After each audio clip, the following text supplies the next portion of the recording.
Muito bem. Graça e paz, tudo bem? Espero que você esteja bem. Esta é a segunda aula desta matéria, Os Vencedores, e eu oro para que você tenha revelação a cada dia, em nome do Senhor Jesus. Muito bem. Por que, quem sabe seja a sua pergunta, Deus resolveu dar de graça a vida eterna? Em primeiro lugar, porque é impossível qualquer ser humano comprar a sua salvação. Ainda que juntasse toda a riqueza, todo o dinheiro dessa terra, ele jamais conseguiria comprar uma única alma. Por quê? A Bíblia diz que uma alma vale mais, muito mais que o mundo inteiro. A alma, então, é algo muito superior a tudo que conhecemos, não é? É algo muito superior, ok? Ah, Bora lá então.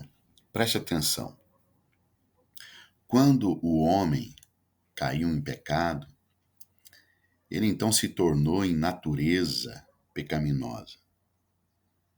Para que alguém pudesse fazer alguma coisa pelo homem, para que ele tivesse então a salvação, esse homem não poderia ter natureza pecaminosa.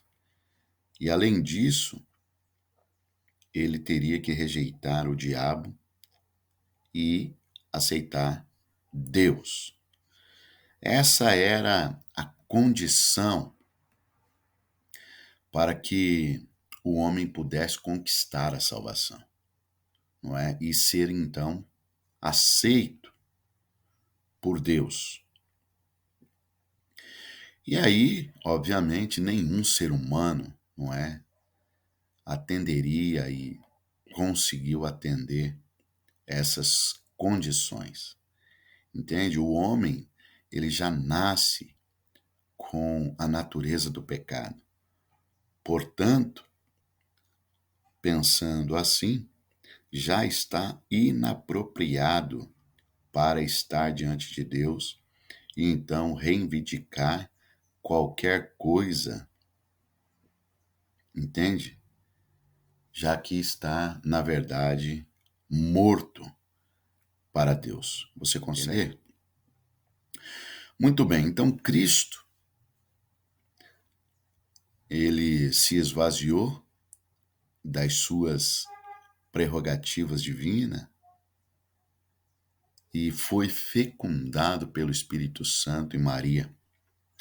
Se Maria tivesse coabitado com José, antes, na verdade, que o Espírito Santo a tivesse fecundado, e tivesse então ficado grávida de José, a criança, de fato, já teria nascido debaixo da natureza do pecado. Entende? E não tem conversa, porque isso tem acontecido de geração em geração. O pecado tem passado, né? Esta natureza pecaminosa tem passado de geração em geração. Como não foi José quem a fecundou, e sim o Espírito Santo, Jesus não nasceu, então, debaixo da natureza do pecado. Entendeu? E aí sim, este então poderia, de fato, como pôde pagar o preço e cumprir com os requisitos, não é, para a salvação. Preste atenção. Eu não tenho a natureza do pecado. Então, eu posso morrer no lugar do homem e assim pagar a dívida dele. Como todo ser humano tem a natureza do pecado, nenhum de nós poderia pagar essa dívida. Logo, ninguém nunca poderia adquirir a salvação por suas próprias obras, pagando ou reivindicando algo diante de Deus. Por quê? Porque isso é impossível, entende? Isso é impossível ao homem natural. E aí, como é possível? Então, Deus resolveu dar de graça. Na verdade, sendo impossível você e eu conquistarmos algo. Você só vai conseguir se alguém lhe der de graça. E esse alguém, claro, é Cristo Jesus. Preste atenção. É algo que nós precisamos pensar, refletir a cada dia. Se eu não consigo pagar, alguém pagou o preço. E quem é este alguém? Cristo. Amém? Eu gostaria de dizer algo para você. É como que se você tentasse comprar um avião, um Boeing, entende? Ou um transatlântico com um salário de R$ 1.000 por mês. Na verdade, isso seria até motivo de riso, né? Seria impossível.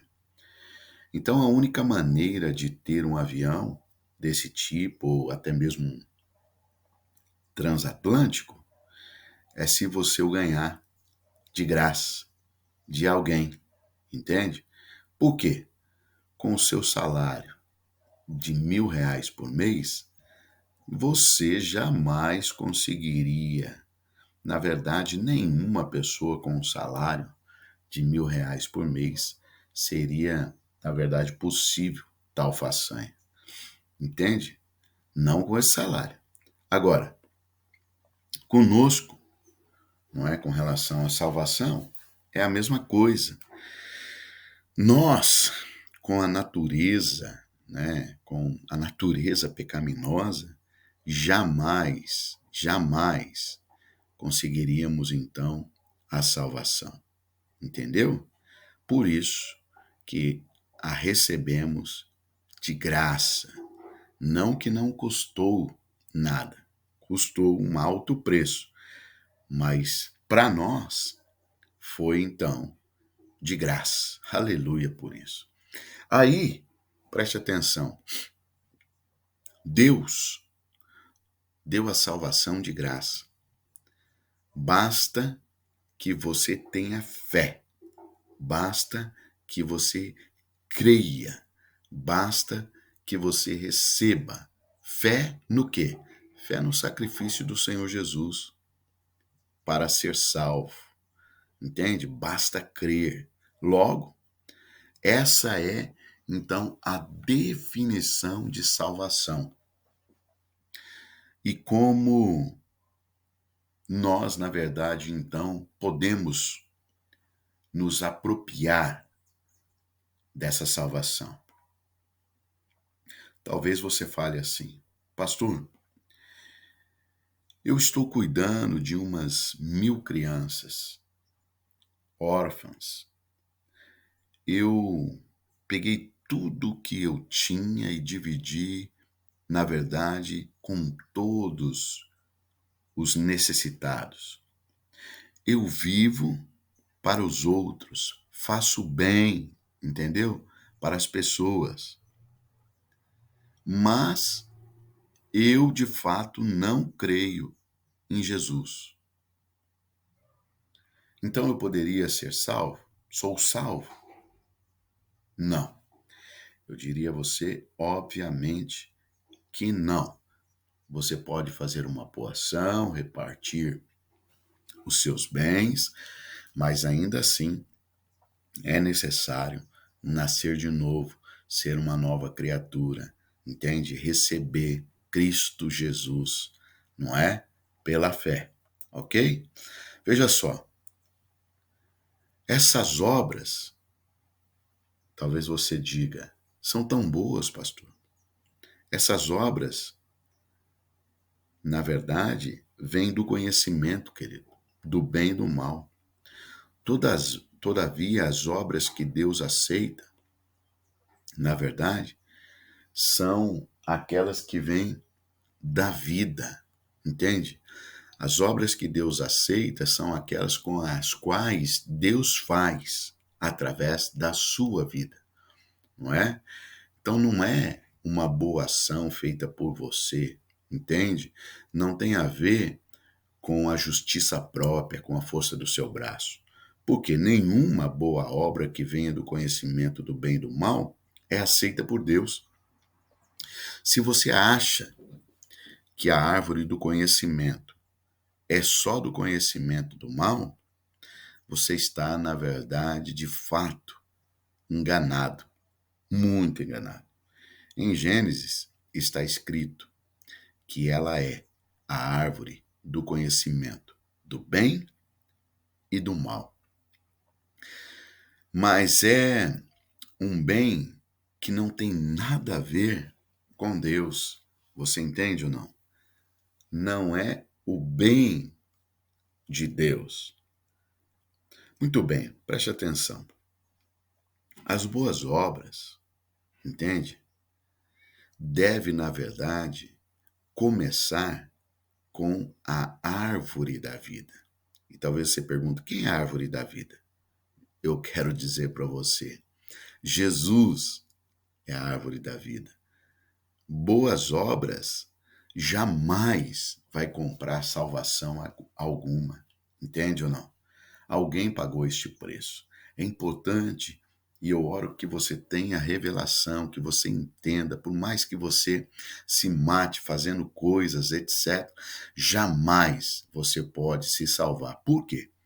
Se isso fosse possível, verdadeiramente não teria motivo algum para que o nosso Senhor Jesus tivesse que ter vindo aqui, não é verdade? Então, nós não somos salvos pelo que fazemos ou deixamos de fazer. Nós somos salvos pelo que Cristo fez. Consegue entender? Espero que você, na verdade, esteja entendendo aquilo que nós estamos falando. Muito bem. Então, como é que funciona? Você se apropria então do quê? Da salvação pela fé. E é de uma vez por todas, entende? É para toda a eternidade. E isso não pode ser motivo de dúvida em sua vida. Você é salvo e é salvo para sempre. Uma vez salvo, salvo para sempre. Quando você deixa, na verdade, de ser filho dos seus pais. Me responda isso se você pode. Quando é que você deixa de ser filho dos seus pais? Quando você briga com eles, você deixa de ser filho deles? É claro que não, óbvio que não. Ainda que você faça isso, você continua sendo filho. Ainda que você, na verdade, brigue com seus pais, não concorde, enfim, você continua sendo filho. Entende? Filho. Então eu quero dizer para você, você é filho de Deus. Entende? E isso é para sempre. E isso é imutável. Entende? Isso não tem a ver com você ou eu, tem a ver com aquilo que Cristo. Ok? Muito bem. Eu quero falar um pouquinho sobre essa questão aqui. O que é galardão? Já que você aprendeu, já que nós definimos aqui sobre a salvação, eu quero falar um pouquinho sobre o que é galardão. Entende? O que é galardão? Galardão significa prêmio. Galardão significa recompensa. Galardão significa conquista. Então preste atenção. Salvação é aquilo que tem, não é? É aquilo que você tem e muitas vezes nem sabe como explicar. Entende? Mas você tem certeza de que tem. Por quê? Algo diz isso dentro do seu espírito. Você consegue entender? Dentro do seu espírito, você tem essa certeza. Algo diz, não é? E esse algo que diz é o Espírito Santo de Deus. Porém, galardão não é uma questão de fé, entende? Você não diz porque tenho fé, eu vou estar lá, sentado, não é? À esquerda de Deus, e vou reinar junto com Ele. Não é assim que funciona, entende? Galardão não tem a ver com salvação. A salvação é de graça mediante a fé. Recompensa não, galardão não. Aí sim, nós somos salvos pela fé em Cristo, para então as boas obras. Entende? Então veja só. Não acontece assim. Por quê? Porque se é um prêmio, uma recompensa, é necessário então que ele seja conquistado. E isso, claro, diz respeito o quê? A você, entende? Isso diz respeito a algo que você tenha feito. Isso diz respeito, na verdade, a algo que você produziu, não é? Isso diz respeito a algo que verdadeiramente você trabalhou para conquistar. Consegue entender a diferença? Muito bem. Galardão é um prêmio, uma recompensa, entende? E aí, quem sabe agora você esteja entendendo, quem sabe agora você esteja dizendo: puxa, agora a luz brilhou. Então, galardão, na verdade, tem a ver com obras. Quando alguém está, na verdade, a serviço de Deus, quando alguém abre mão dos seus projetos pessoais para fazer a vontade de Deus, então aí sim ele recebe um prêmio. E é isso que dizemos, ser galardão. Às vezes, você pode imaginar que abrir mão dos seus projetos pessoais pela obra de Deus é algo sofrível, é algo que vai trazer dor até. Mas eu quero dizer algo para você.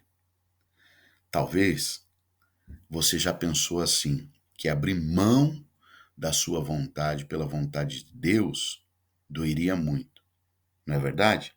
Quando você abre mão da sua vontade, dos seus projetos pessoais em favor de Deus, o que acontece? Não sofremos em função dessa escolha, não é? E sim descobrimos algo superior. Veja só, Romanos 12, versículo 2, nos diz o seguinte: não vos conformeis com este século, mas transformai-vos pela renovação da vossa mente, para que experimenteis qual seja a boa, agradável vontade, não é? A boa, agradável e perfeita vontade de Deus. Então preste atenção. Se a vontade de Deus é boa, se a vontade de Deus é agradável, se a vontade de Deus é perfeita, então, se a vontade de Deus é assim, essa vontade vai lhe fazer você sofrer? Óbvio que não. É claro que não. Mas o que nós pensamos muitas vezes é exatamente o contrário. Sim ou não? Nós pensamos que vamos sofrer, não é verdade? Agora, quando é que você sofre? Quando você faz algo pensando que é a vontade de Deus, mas na realidade não é a vontade de Deus para a sua vida. Ou seja, você não conhece a vontade de Deus e pensa estar fazendo a vontade de Deus.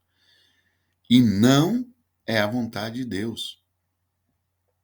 Então, se não é a vontade de Deus, ela não é boa, ela não é agradável e ela não é perfeita.